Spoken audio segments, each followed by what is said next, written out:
ब्रह्मांड कैसे बना है, और ब्रह्मांड में मेनली क्या है ससुरा, खाली तारा तारा तो है, इन्हीं ताराओं से मिलकर बनता है ससुरा आकाशगंगा, गैलेक्सी, आकाशगंगा इन्हीं ताराओं से न मिलके बनता है। इसी ताराओं से मिलके हमारी मंदाकिनी बनी है, इसी से बनता है तारामंडल, इसी से बनता है नक्षत्र। सारा खेल तो तारों का ही है। तो बिग बैंग थ्योरी जॉर्ज लेमेंतेरे ने दे दिया था। उसके बाद सौर मंडल का सिद्धांत आपका डबल स्टार थ्योरी आया था, डीवल वाला गलत हो गया था, double star theory, double star theory लिलिटन ने दिया था डबल स्टार। इन्होंने क्या बताया था, सौर मंडल, सौर मंडल।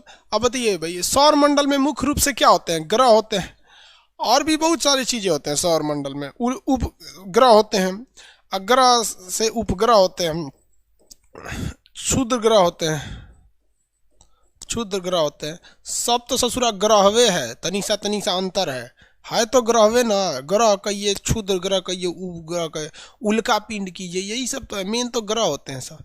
यह तक तो समझाई दिए थे आपको।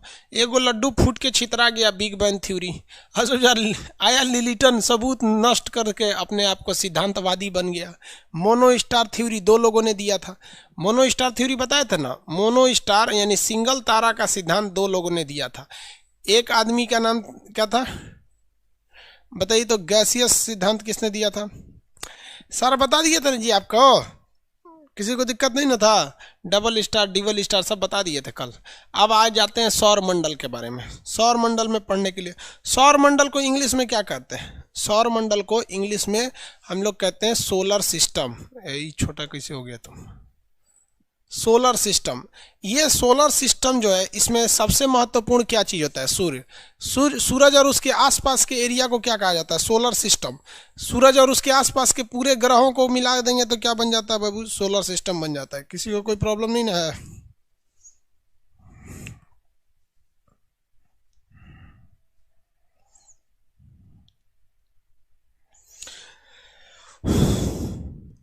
उमापति मिश्रा, यूपीपीसीएस में भूगोल ऑप्शनल, आपसे पढ़ना है।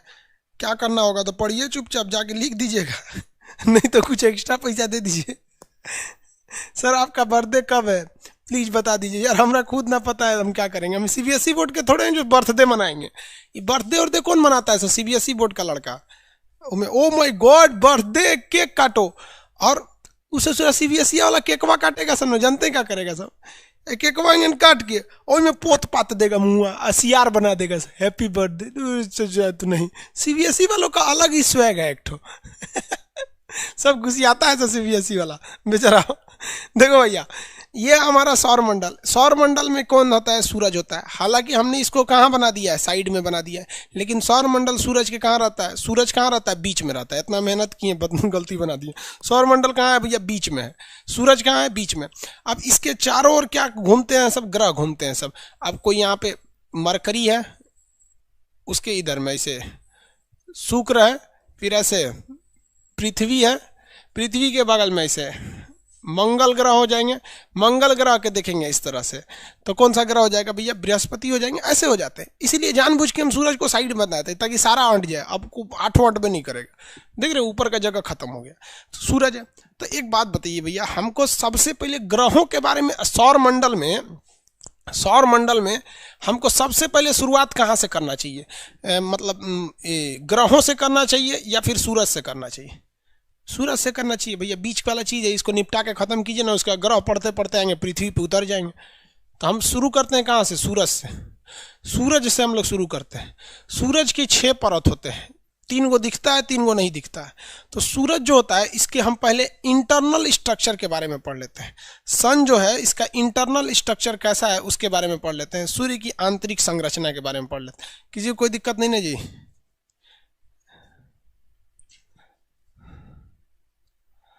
पता नहीं क्या बोल रहा है।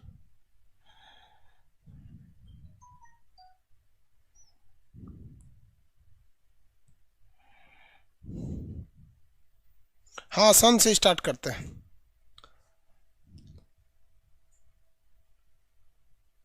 देखिए वो सन से स्टार्ट करते हैं। देखिए, सूरज का हम लोग को आंतरिक परत पढ़ना है। तो सूर्य के आंतरिक परत को पढ़ने के लिए हम लोग पहले इसका केंद्रीय भाग पढ़ लेते हैं, सूर्य का सेंटर वाला पार्ट। सूर्य की आंतरिक परत को 3 भाग में बांटते हैं। एक सबसे बाहरी परत, बीच वाली परत और ये अंदर वाली परत हो गई। सूर्य की कितनी परतें हो गई? 3। अब बताओ भाई, यहाँ बना देते हैं गोल, ये बाहर वाला, ये उसके अंदर, ये उसके अंदर। इसको कहते हैं कोर, इसे कहते हैं रेडिएटिव जोन, ऐसे कहते हैं कॉन्वेक्टिव जोन, यानी संवहन मंडल कहते हैं। अब इसी को तो हम वहाँ हल्का से काट दिए हैं ताकि अच्छा से पढ़ा सके। इसी पोर्शन को इतना काट दिए हैं, तो आप देखिए ना, यही ना काट दिए हैं इसे। अब आपको वही दिख रहा है, वहाँ पर कटा हुआ हिस्सा दिख रहा है। इस कटा हुआ हिस्सा को ले आकर वहाँ चिपका दिए हैं, इसी को बड़ा करके वहाँ चिपका दिए हैं। अब समझ में आ रहा है कि नहीं आ रहा है? किसी को कोई दिक्कत नहीं ना जी? अरे भाई आंसर दीजिए। लो, किसी को कोई दिक्कत है? नहीं दिक्कत है, छोड़ दीजिए, नहीं दिक्कत है। पहला परत जो होता है सूर्य का अंदर वाला भाग, इसे कहते हैं कोर। ये सूरज का सबसे आंतरिक भाग होता है कोर। इसमें नाभिकीय संलयन की क्रिया होती है। संलयन, न्यूक्लियस फ्यूजन। संलयन किस में होता है? हाइड्रोजन बन जाता है हीलियम में। हाइड्रोजन किस में बदल जाता है? हीलियम में बदल जाता है। हाइड्रोजन किस में बदल जाता है? हीलियम में। तो सूर्य का सबसे आंतरिक भाग होता है कोर, जिसमें नाभिकीय संलयन होता है और हाइड्रोजन हीलियम में बदल जाता है, जिस वजह से इसका टेम्परेचर 15 मिलियन सेल्सियस हो जाए। 15 मिलियन सेल्सियस। तो सबसे ज़्यादा टेम्परेचर सूर्य के केंद्रीय भाग का होता है, 15 मिलियन सेल्सियस। और जब कभी भी टेम्परेचर बहुत ज़्यादा हो जाता है तो गैस जो होते हैं वो प्लाज्मा अवस्था में आ जाते हैं। किस अवस्था में आ जाते हैं? गैस प्लाज्मा अवस्था में। प्लाज्मा आपको पढ़ा चुके हैं, प्लाज्मा किसको कहते हैं? खेखार टाइप का हो जाता है। गैस जो होता है धुआं टाइप का ना होके खेखार टाइप का लिबिर हो जाए तो लिबिर वाले को क्या कहते हैं? प्लाज्मा कहा जाता है। किसी को कोई दिक्कत नहीं, लिबिर वाला पदार्थ क्या हो जाता है? प्लाज्मा हो जाता है। आगे समझे? बताइए, सूर्य का केंद्रीय भाग क्या कहलाया? कोर कहलाया। कोर में क्या हुआ? न्यूक्लियस फ्यूजन, जो हाइड्रोजन बम में होता है, नाभिकीय संलयन हो गया। संलयन में एक चीज दूसरे चीज में बदल जाता है। हाइड्रोजन बदल गया हीलियम में, और जिस वजह से टेम्परेचर भयानक बढ़ गया। 15 मिलियन मतलब समझते हैं भैया? मेरे सब्सक्राइबर अभी 3 मिलियन के पार में है सब। 3 मिलियन का मतलब क्या होता है? 30 लाख। तो जब कभी भी मिलियन बनाना है ना, तो एगो जीरो लगा के लाख कर दीजिएगा। जैसे हम कहते हैं कि 3 मिलियन, तो आप कहेंगे कि कितना लाख, तो एगो में जीरो लगा दीजिए। 3 में एगो जीरो लगाए 30, आय के जगह लिख दीजिएगा लाख। तो हमारे सब्सक्राइबर कितने लाख हैं? 30 लाख हैं। अभी तो 32 लाख हो गए हैं सब, आज का डाटा बता रहे हैं। तो 15 मिलियन है, तो इसको लाख में बदलिए। तो एगो जीरो लगाइए, यहाँ लगा दिए जीरो, इसको कर दीजिए लाख। सोचो 150 लाख डिग्री सेल्सियस, इतना भयानक है, इतना भयानक। कितना टेम्परेचर है भाई? 15 मिलियन टेम्परेचर है। किस अवस्था में है? प्लाज्मा अवस्था में। और यहाँ धधकता हुआ आग है। सूर्य का सबसे बड़ा आग का स्रोत यही होता है, इसे कहते हैं कोर। अब इसके बगल में होता है विकिरण मंडल, जिसे कहते हैं रेडिएटिव जोन। रेडिएटर का मतलब होता है विकिरण, यहाँ से किरण निकलती है। विकिरण मंडल या विकिरण जोन, नाम से ही स्पष्ट है। विकिरण यानी विकिरण होता है, यहाँ से रेज निकलती हैं। विकिरण मंडल का मतलब क्या होता है? यहाँ से रेज निकलती हैं। वही 1.5 करोड़, अरे 15 मिलियन 1.5 करोड़ मार दीजिए, वही बात है। लाख में करिए।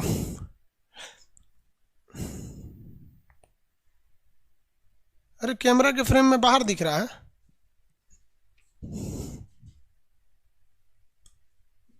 हाँ चलो भाई, तो ध्यान से कैमरा लगाया कीजिए जी। हो गया, अब आगे अंदर आ गया, लगा दिए उसको। ये है विकिरण मंडल। इसमें से कुछ कुछ किरणें निकलती हैं, रोशनी निकलती हैं। उन किरणों में कौन कौन है? तो भैया गामा किरण पूरे शरीर को छेद देगी। गामा किरण पूरे शरीर को छेद देगी। और यही गामा किरण जब सूरज के पृथ्वी पर आता है ना, तो बताइए इस गामा रेज को पृथ्वी पर कौन रोक देता है? तो ओजोन परत गामा किरणों को रोक देता है। ये गामा किरण बनती कहाँ पर है? कोर में नहीं बनती है। इसके दूसरी परत यानी जिसे रेडिएटिव जोन विकिरण मंडल कहते हैं, उसमें विकिरण का मतलब होता है किरण उत्पन्न करने वाला, रोशनी उत्पन्न करने वाला। पहली रोशनी हो गई गामा किरण, उस ससुरा खतरनाक होता है। उसके बाद हो जाता है एक्स किरण, ये तो और खतरनाक होता है, हड्डी छोड़ के सब चीज को चीर सकता है, एक्स किरण। इसके बाद होता है फोटान। क्या निकलता है? फोटान। फोटान को ही हम कहते हैं सूर्य का प्रकाश। सूर्य के प्रकाश को टेक्निकल भाषा में हम क्या कहते हैं? फोटान। सूर्य के प्रकाश को क्या कहते हैं? फोटान। तो क्वेश्चन आएगा सूर्य के प्रकाश का मुख्य स्रोत कौन सा है? तो भैया यहाँ से नहीं निकलता है, कोर से नहीं निकलता है। कहाँ से निकलता है? ये रेडिएटिव जोन से निकलता है। कहाँ से निकलेगा? रेडिएटिव जोन से निकलता है। किसी को कोई दिक्कत नहीं है? किस जोन से निकलता है? रेडिएटिव जोन से निकलेगा। 2-3 किरणें निकलती है, सबसे खतरनाक गामा, फिर एक्स रेज और उसके बाद फोटान। हम जिसे प्रकाश कहते हैं वो क्या होता है? फोटान होता है। तो यहाँ प्रकाश का मुख्य स्रोत कौन सा हो जाता है? फोटान। किसी को यहाँ तक में कोई दिक्कत नहीं है? ओजोन रोक देता है। Very good.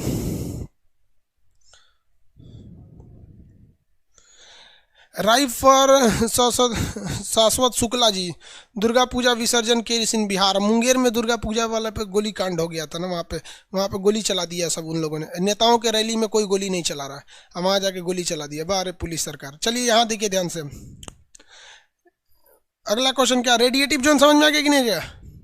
कौन कौन सी गैस निकलती? भाई क्वेश्चन पूछिए आप लोग फटाफट। गुड मॉर्निंग करते हैं सब इतना लेट से आके। एक्सरे और गामा निकलता है, और क्या निकलता है? एक्सरे निकलता है। और क्या निकला? फोटान। आगे बढ़े।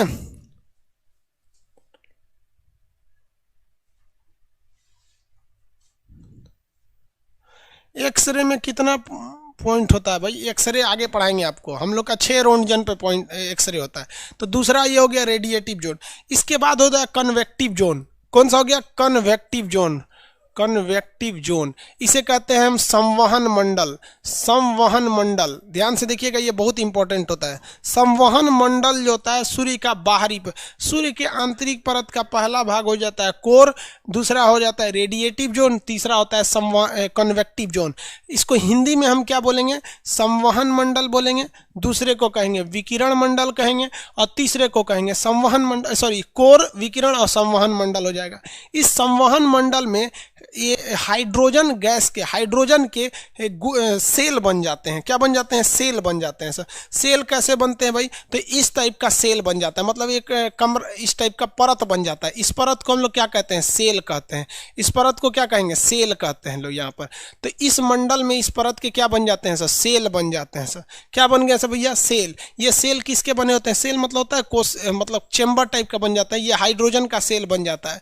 क्वेश्चन कहेगा हाइड्रोजन के सेल कहाँ बनते हैं? तो इसके बाहरी परत यानी संवहन मंडल में सेल बन जाते हैं। संवहन मंडल में क्या बन जाते हैं? सेल बन जाते हैं। यहीं से आपका तीनों मंडल हो गया। अब आगे लेके चलते हैं। अल्फा, ये गामा किरण, एक्स किरण तथा फोटान कहाँ से निकलता है? तो विकिरण मंडल से। याद रखने के तरीका एकदम सिंपल है। गामा भी एक तरह का प्रकाश है, एक्सरे भी एक तरह की रोशनी है, और फोटान सूर्य के प्रकाश को भी बोलते हैं। ये सारा कहाँ से निकलता है? रेडिएशन से निकलता है, विकिरण मंडल से। ईंधन, इसका संलयन कहाँ होता है? विस्फोट कहाँ होता है? तो केंद्रीय भाग में होता है। हाइड्रोजन का किस में हो जाता है? हीलियम में होता है। 15 मिलियन डिग्री सेल्सियस है। प्लाज्मा, इसकी अवस्था कौन सी होती है भैया? प्लाज्मा होती है। अवस्था कौन सी होती है? प्लाज्मा होती है। चलिए आगे देखते हैं हम लोग यहाँ पर संवहन मंडल। अब इसके आगे अगर आप ध्यान से देखेंगे तो अब आगे का एरिया देखते हैं। आगे क्या होता है? कभी कभी कोर वाला जो पार्ट होता है, कोर मतलब समझते हैं ना? कोर वाले भाग में कभी कभी ऊर्जा बहुत ज़्यादा बन जाती है और धधक जाता है पूरी तरह से ऊर्जा। जब कभी भी ऊर्जा ज़्यादा बन जाती है तो वो इस एरिया से निकलने लगती है। ये ऊर्जा यहाँ से निकलने लगती है, ऐसे बाहर निकलने लगती है। तो जिसमें ऊर्जा ज़्यादा रहता है वो तो बाहर निकल जाता है, और जिस कण में ऊर्जा कम रहता है वो कोर से बाहर निकलता है, लेकिन ये उसे वापस खींच लेता है। तो कुछ कुछ को तो ये वापस खींच लेता है, और कुछ कुछ इसे छोड़ के बाहर चली जाती हैं। कुछ चीज़ें, कुछ ऊर्जा को, कुछ आग की लपटों को, इसमें ऊर्जा क्या, आग की लपट रहेगी, तो कुछ लपट, जब यहाँ पर बहुत ज़्यादा विस्फोट होने लगता है तो कुछ लपट कोर को चीर देती हैं, विकिरण को चीर देती हैं, और संवहन मंडल को चीर कर बाहर निकल जाती हैं। कहाँ निकल जाती हैं? बाहर निकल जाती हैं। और जब ये बाहर कुछ निकल जाती हैं यहाँ पर सौर मंडल में, तो ये अलग हो जाती है सौर, वहाँ पे कुछ वहीं पे वापस चली जाती हैं। जो वापस चली जाती हैं उनको हम अभी बात नहीं करेंगे, क्योंकि वापस घुसेगी तो फिर हम इधर ही आ जाएंगे। जो इधर गई हैं सब, इन्हें हम कहते हैं सौर ज्वाला। क्या कहेंगे? सौर ज्वाला। ज्वाला आप समझते ही हैं, लपट कहा जाता है ज्वाला। इसको इंग्लिश में कहा जाता है solar spot, solar flame, spot नहीं, सोलर फ्लेम।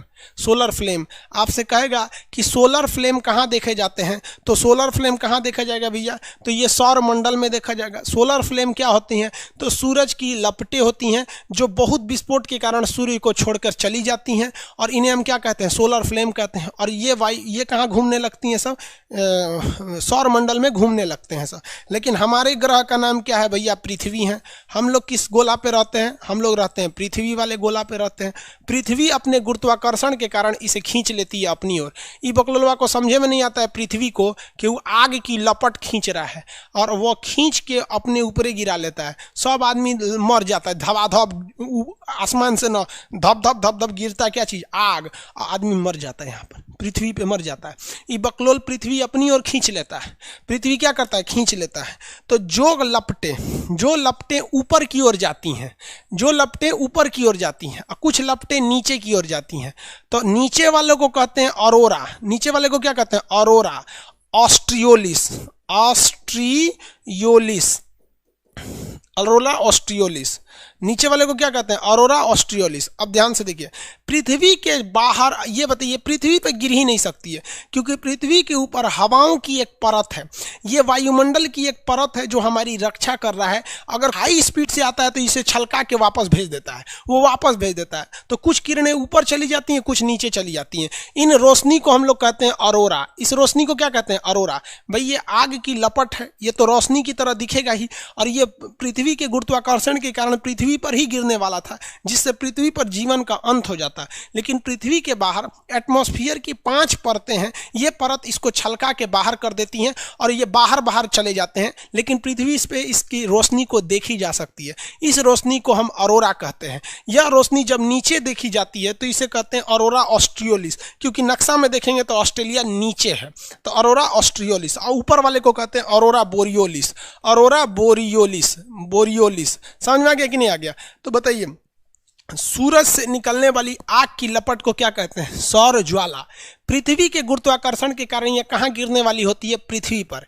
लेकिन अगर ये पृथ्वी पर गिर जाती तो हमारे जीवन की मौत हो जाती, सारे लोग मर जाते। इसीलिए पृथ्वी का रक्षा कवच किसे कहा जाता है, वायुमंडल को कहते हैं। कि कोई भी चीज ऊपर से फेंकिएगा ना तो आने नहीं देता है, ऊपरे जला के खत्म कर देता है। कल्पना चावला भी एंट्री मार रही थी, गलत एंगल से एंट्री मार दी, उन्होंने ऊपरे जला दिया, कहा कि ऊपरे रहो। पृथ्वी को समझ में नहीं आया कौन चीज है, उसको लगा खतरा वाला चीज है, ऊपरे जला दिया। तो कोई भी चीज ऊपर से फेंकिएगा ना नीचे आता ही नहीं, पृथ्वी पे जला के ऊपर खत्म कर देता है। कुछ खास एंगल है, जिस एंगल पे अगर एंट्री मारेंगे तो आ सकते हैं। इसी वजह से अंतरिक्ष वाले उसी एंगल से एंट्री मारते हैं सब। ये जब छिछला के वापस फेंक देता है तो इस सौर ज्वाला को हम, प्रकाश जो देखते हैं, इस प्रकाश को हम लोग क्या कहते हैं, ऑरोरा। यह प्रकाश अगर ऊपर देखा गया तो ऑरोरा बोरियोलिस, और नीचे देखा गया तो ऑरोरा ऑस्ट्रियोलिस कहते हैं। अब एक बात बताइए, जहां दो चीजों में रगड़ होगा, यहाँ पृथ्वी के वायुमंडल और इस ऑरोरा में रगड़ होगा कि नहीं होगा? तो रगड़ होने से कोई भी चीज में आवाज उत्पन्न होती है। दुनिया के कोई भी चीज को रगड़िएगा तो एक आवाज उत्पन्न होती है। तो ऐसे आवाज को हम व्हिसलर कहते हैं। क्या कहते हैं, व्हिसलर। ऐसे आवाज को क्या कहेंगे, व्हिसलर कहते हैं। यूपीएससी में क्वेश्चन पूछा था, व्हिसलर की उत्पत्ति किससे होती है? लड़का पगला गया था, उसको यही समझ में नहीं आ रहा था जो कौन सब्जेक्ट का क्वेश्चन है, व्हिसलर की उत्पत्ति किससे होती है। पेड़ पौधा समझ रहा था सर, बॉटनी का। भैया व्हिसलर की उत्पत्ति, सौर ज्वाला जब वायुमंडल में प्रवेश करता है तो एक आवाज उत्पन्न होती है रगड़ के कारण, जिसे हम व्हिसलर कहते हैं। एक प्रकाश उत्पन्न होती है रगड़ के कारण, जिसे ऑरोरा कहते हैं। यह प्रकाश जब उत्तरी ध्रुव में गया तो ऑरोरा बोरियोलिस, यह प्रकाश जब दक्षिणी ध्रुव में आया तो ऑरोरा ऑस्ट्रियोलिस के नाम से जाना जाता है। यह समझ में आ गया सौर ज्वाला। किसी को कोई दिक्कत है? सौर ज्वाला तक में कोई दिक्कत है? इंग्लिश में इसको सोलर फ्लेम कहते हैं, बाकी उसको इंग्लिश में दोनों का इंग्लिश नाम है, ऑरोरा बोरियोलिस और ऑस्ट्रियोलिस इंग्लिश नाम है। सीबीएसई वालों को कोई दिक्कत नहीं होना चाहिए। यहाँ पर आगे बढ़े,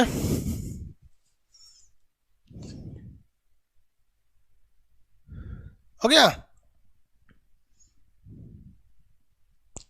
एक कौन आदमी पूछ रहे हैं, अभय मिश्रा की क्या नाम है, कौन सा फोर्स है जो पूरे ब्रह्मांड को खींच रहा है? अभी इस फोर्स के बारे में किसी को पता नहीं है। जिस दिन पता हो जाएगा हम आपको बता देंगे कि पूरे ब्रह्मांड को कौन खींच रहा है। कौन सा फोर्स था जिसने खींचकर बिग बैंग थ्योरी को ब्लास्ट करा दिया? किसी को पता नहीं है। सौर फ्लेम में अंतर नहीं ना, समझ में आ गया आप लोग को?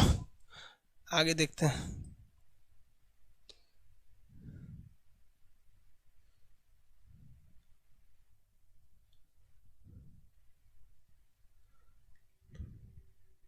आगे देखा जाए, प्लूटो को निकाल दिया बकलोलवा। पहले सूरज पढ़ना, अबे प्लूटो पढ़ना। सब कुछ कुछ ऐसे लड़के रहते हैं सब ना, जिनको देखिए कि लग जाता है इन सब का कबो रिजल्ट नहीं होगा। देखो चोट्टा को, उसको प्लूटो पूछ रहा है अभी यहाँ पे। अभी सूरज पढ़ा ही नहीं, सूरज के बाद मरकरी पड़ेगा, फिर वीनस पड़ेगा, फिर अर्थ पड़ेगा, फिर यहाँ पे अभी उसको प्लूटो पूछ रहा है। वो सोच के आया है कि पूछना है, उसको ही समझ में नहीं आ रहा है चैप्टर क्या चल रहा है। कपड़ा के दुकान पे जाके कहेगा मछली मिलेगा, तो क्या कहेगा, पगले ना है बेवकूफ़ कहीं का। सन वाला चैप्टर चल रहा है, प्लूटो पूछ रहा है, अरे लोल कहीं का। चलिए अब यहाँ देखिए, ये तो हो गया, यहाँ पे चला गया, ये एक अलग टर्म्स था, इससे हो गया। अब किसी भी चीज के कुछ प्रॉफिट और कुछ लॉस होते हैं, उसी तरह से ये सौर ज्वाला के हमसे कुछ लॉस हो जाते हैं। लॉस क्या हो जाता है, देखिए ध्यान से। पृथ्वी पर जितने मोबाइल टावर वगैरह काम करते हैं ना, जब सोलर ज्वाला उत्पन्न होती है ना यहाँ पर, तो ये काम अच्छा से नहीं करते हैं, ये डिफ्लेक्ट करने लगते हैं। तो पृथ्वी पर संचार माध्यम में दिक्कत आता है, पृथ्वी का तापमान में वृद्धि होने लगता है, पृथ्वी के वायुमंडल में जो होते हैं ना घर्षण के कारण एक अतिरिक्त ध्वनि उत्पन्न होने लगता है।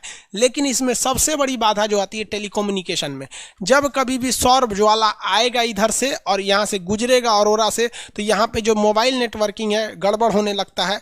और ये कब आता है ऐसे जनरली पता नहीं चलता है, आते रहता है। तो फोन करिए इसको तो लग जाएगा कोनो और को, तो ये डिस्टरबेंस होने लगता है। इसी को हम लोग कहते हैं कम्युनिकेशन फॉल्ट। ये कम्युनिकेशन फॉल्ट किस वजह से होता है, सौर ज्वाला जब पृथ्वी पे एंट्री मार जाती है तब। ये सौर ज्वाला समझ में आ गया कि नहीं?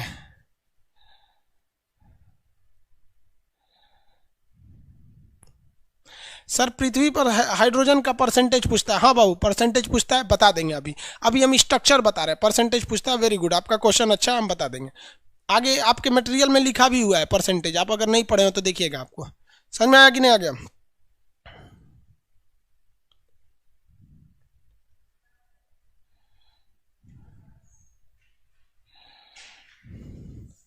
चलो भाई देखो, पता नहीं क्या क्या लिखता है।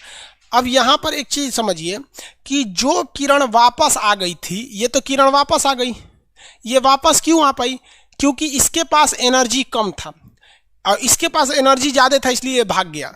क्या हो गया? भाग गया। जैसे देखिएगा कोई आदमी ना मुर्गी उर्गी पाला रहता है या खरगोश या कोई जानवर पाले हैं, उसको पकड़ने जाइएगा ना तो कुछ जिसके पास तेज भागता है सो भाग जाता है, जो कमजोर रहता है सो पकड़ा जाता है। इधर आओ यहाँ पे, तो ये जो कमजोर था सब ये सब तो पकड़ा गया सब, ये भाग नहीं पाया सब, तो ये यहीं पे रह गया सब, भाग नहीं पाया सब तो यहीं रह गया सब। तो जो सौर ज्वाला रहती है इसका टेम्परेचर बहुत ज्यादा रहता है। इसका टेम्परेचर क्या रहता है? बहुत ज्यादा रहता है, लगभग 6000 डिग्री सेल्सियस रहता है इसका। कितना रहता है? 6000 डिग्री सेल्सियस। और जो लौट के आ जाता है, लौट के जो आता है उसका टेम्परेचर 4000 डिग्री सेल्सियस से लेकर 1500 डिग्री सेल्सियस देता है।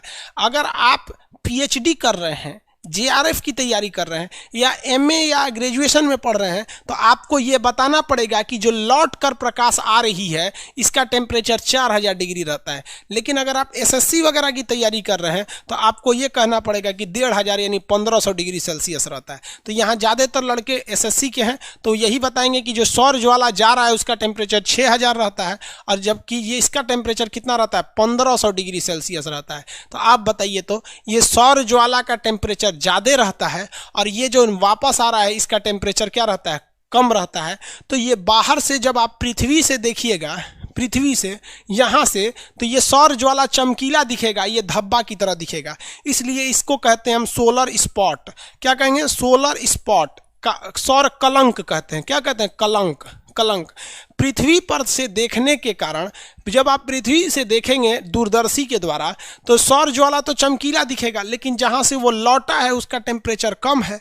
तो टेम्परेचर कम होने के कारण इसे हम लोग क्या कहते हैं भैया? सोलर स्पॉट यानी सौर कलंक कहते हैं। क्या कहेंगे? सौर कलंक के नाम से जानते हैं। सौर कलंक का टेम्परेचर कितना डिग्री होता है? 1500 डिग्री सेल्सियस होता है। कितने डिग्री? 1500 डिग्री सेल्सियस होते हैं। जबकि सौर ज्वाला का टेम्परेचर बहुत ज़्यादा होता है, लगभग 6000 डिग्री सेल्सियस होते हैं सौर ज्वाला का। और ये हो गया आपका क्या चीज़? सौर कलंक। क्या हो गया? सौर कलंक हो गया सब। किसी को कोई दिक्कत नहीं है यहाँ पे सौर कलंक से? सौर कलंक समझ में आ गया कि नहीं आ गया? किसी को दिक्कत नहीं? सौर कलंक, सौर कलंक का टेम्परेचर कम होता है। आगे बढ़े सर। यूपीएससी में के लिए यही पढ़ना है, तो अभी तक आप प्रीवियस क्वेश्चन नहीं देखे हैं यूपीएससी का, यही पढ़ना है। सर अपसर और उपसर में बराबर समय में सूर्य प्रकाश आती है? नहीं बाबू,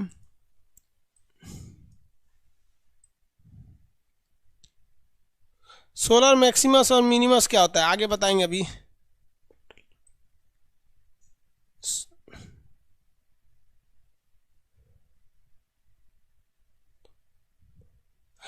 एक तो पूछ रहा है सर कोरोना किस हिस्सा में, वो गारंटी लूसेंट वाला है। लूसेंट में क्या दे रखा है कि सूरज की बाहरी परत को दे रखा है, टोटल सूरज की 6 परत पढ़ना है। लूसेंट में उसने दे रखा है प्रकाश मंडल, कोरोना और सौर मुकुट या क्रीट दे रखा। लूसेंट में पूछ रहा है सर ये पूरा पढ़ा दिए, इसमें तो कोरोना दिख ही नहीं रहा है। कोरोना बाबू बच्चों वाला चीज है, अभी ये वाला चीज समझिए। अब सोलर स्पॉट साइकिल समझते हैं लोग, सोलर स्पॉट साइकिल क्या होते हैं सब। ये सौर कलंक तो समझ में आ गया कि नहीं आ गया आपको? सौर कलंक समझ में आ गया? सौर कलंक कोई धब्बा नहीं है, बल्कि यह टेम्परेचर कम रहता है, इसलिए इसे हम लोग दूर से देखने पर यह धब्बा की तरह लगता है, जिसे हम लोग कहते हैं सोलर स्पॉट के नाम से जानते हैं। किस नाम से जानेंगे? सोलर स्पॉट के नाम से जानते हैं। देखिए अब ये संवहन मंडल होता है यानी कन्वेक्टिव जोन है, इसमें ये चौकोर चौकोर जो सेल होते हैं ये केवल यहाँ थोड़ी होता है, हर जगह पाए जाते हैं। क्या पाए जाते हैं? हर जगह पाए जाते हैं। और हर जगह से सौर ज्वाला निकलते रहती है, ऐसे ऐसे ऐसे ऐसे निकलते रहती है। कोई एक जगह से तो फिक्स है नहीं, हर जगह से ऐसे सौर ज्वाला निकलेगी। यहाँ हम बना देते हैं दोबारा, यहाँ से भी सौर ज्वाला निकलेगी, यहाँ से भी सौर ज्वाला निकलते रहती है। जहाँ से सौर ज्वाला निकलती है ठीक उसके पीछे क्या बन जाता है? सोलर स्पॉट बन जाता है। क्या बन जाता है? सोलर स्पॉट बनता है। क्या बनेगा? Solar spot. सोलर स्पॉट जो बनते हैं वो 0 डिग्री से लेकर 40 डिग्री के बीच में बनते हैं। 0 डिग्री से कितने डिग्री के बीच में बनते हैं? 40 डिग्री के बीच में। तो इसी को सोलर स्पॉट साइकिल कहते हैं। सोलर स्पॉट साइकिल कहा जाता है कि सोलर स्पॉट जो बनते हैं वो 0 डिग्री से लेकर कहाँ तक देखे जाते हैं? 40 डिग्री तक देखे जाते हैं ज्यादा, क्योंकि 0 से 40 डिग्री के बीच में ही यहीं से जो भी विस्फोट करता है, कोई चीज विस्फोट करेगा तो ऐसे ही विस्फोट करता है, ऊपर की ओर कम करता है। तो ये 0 डिग्री से लेकर कहां से? 0 डिग्री से लेकर कहां तक विस्फोट करते हैं? 40 डिग्री तक। यहीं पे मान लीजिए 40 डिग्री, तो कहेगा कि सोलर स्पॉट साइकिल कहां से कहां तक जाता है? तो 0 डिग्री से लेकर कहां तक? 40 डिग्री तक जाता है। ये क्वेश्चन आपका जेआरएफ जो कर रहे हैं ना, नेट जेआरएफ, उन लोग के लिए इंपॉर्टेंट है ये कि सोलर स्पॉट साइकिल कहां से देखने को मिलेगा? सूरज के विषुवत रेखा यानी 0 डिग्री से लेकर कहां तक? 40 डिग्री तक। तो इन्हीं के बीच में सौर ज्वाला भी दिखेगा, इन्हीं के बीच में सौर कलंक दिखेगा, क्योंकि जहां सौर ज्वाला रहती है उसी के पीछे क्या देखने को मिलता है? सौर कलंक देखने को मिलता है। अब यहां से यहां जाने में इसको कितना टाइम लगता है? तो एक सोलर स्पॉट साइकिल पूरा करने में यहां पर कितना, 0 से 40 डिग्री जाने में कितना टाइम लगते हैं? 5.5 साल का समय लगता है। कितने समय लगता है? 5.5 साल का समय लगता है। एक बार जाने में 5.5 साल और आने में 5.5 साल। तो किसी चीज का एक कंप्लीट साइकिल कब कहते हैं? जब कोई चीज गया और वापस आ गया। तो इस कंप्लीट क्रिया को हम क्या कहा जाता है? साइकिल कहा जाता है, साइकिल। तो सौर कलंक जो होते हैं या सौर ज्वाला वो बनते हैं 0 डिग्री, फिर कुछ साल बाद यहाँ बनेगा, कुछ यहाँ बनेगा, फिर यहाँ धीरे धीरे बनेंगे, बनते बनते बनते बनते कहाँ तक जाएंगे? 40 डिग्री तक जाएंगे। इस बीच उनको कितना समय लगेगा? 5.5 साल लगेगा जाने में, और फिर आने में कितना साल लगेगा? 5.5 साल लगेगा आने में। तो कंप्लीट साइकिल कितने साल का होता है? 5.5 जाने में, 5.5 आने में। तो ये 5.5 जाने और 5.5 आने में टोटल 11 साल का समय लगता है। क्वेश्चन कहेगा सोलर स्पॉट साइकिल कितने साल का होता है? तो वह 5.5 प्लस 5.5, एक बार जाने में एक बार आने में 11 साल का होता है। कितने साल का होता है? 11 साल का होता है सोलर स्पॉट साइकिल, 11 साल का। कितने डिग्री तक होता है सोलर स्पॉट साइकिल? तो 0 डिग्री से जाता है और 40 डिग्री के बीच में यह सोलर स्पॉट साइकिल देखे जाते हैं। यानी 0 डिग्री और 40 डिग्री के बीच में जितना ग्रह आएंगे सब, उन पर ये वाली ऑरोरा ओरियोलिस, ऑरोरा बोरियोलिस जैसी घटनाएं देखने को मिलेंगी। समझ में आ रहा है कि नहीं आ रहा है? किसी को कोई दिक्कत है?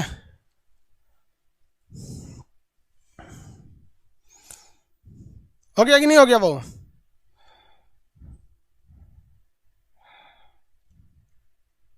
किसी को कोई दिक्कत नहीं ना?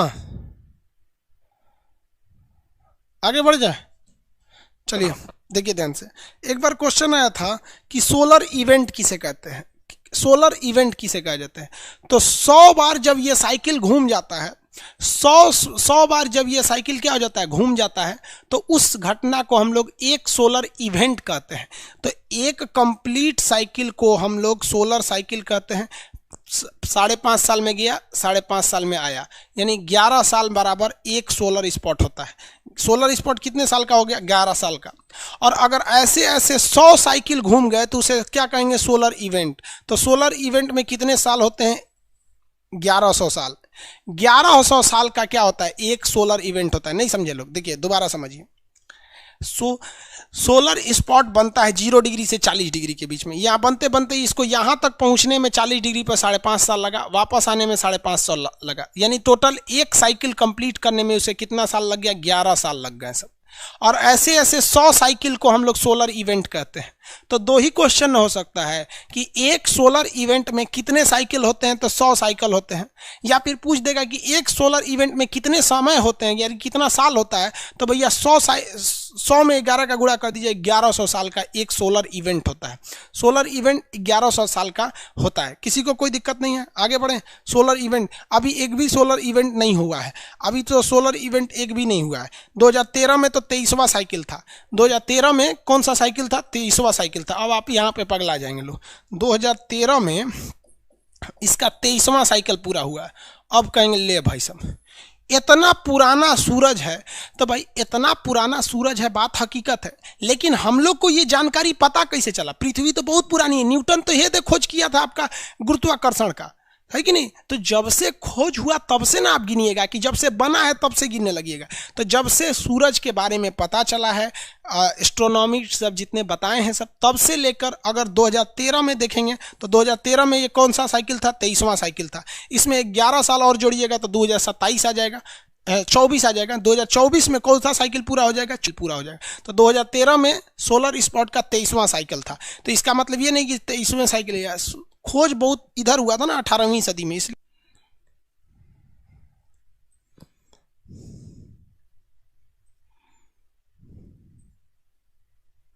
बफरिंग कर रहा है।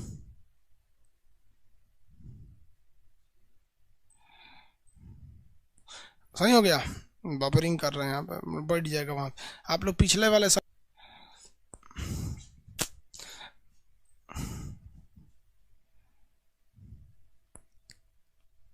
सर ये 40 डिग्री ही क्यों होता है? भाई 40 डिग्री क्यों होता है? देखिए ध्यान से, आप यहाँ देखिए 0, आप यहाँ से क्या कर सकते हैं? किसी चीज़ को मार सकते हैं।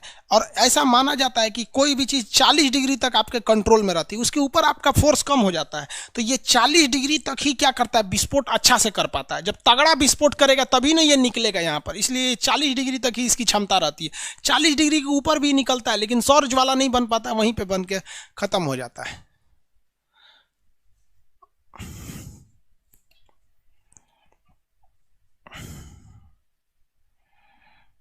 हो गया? चुंबकीय झंझावत क्या होता है आगे पढ़ाएंगे बाबू। अभी इसमें अभी चुंबकीय मैग्नेटिक आर्क अभी बताएंगे।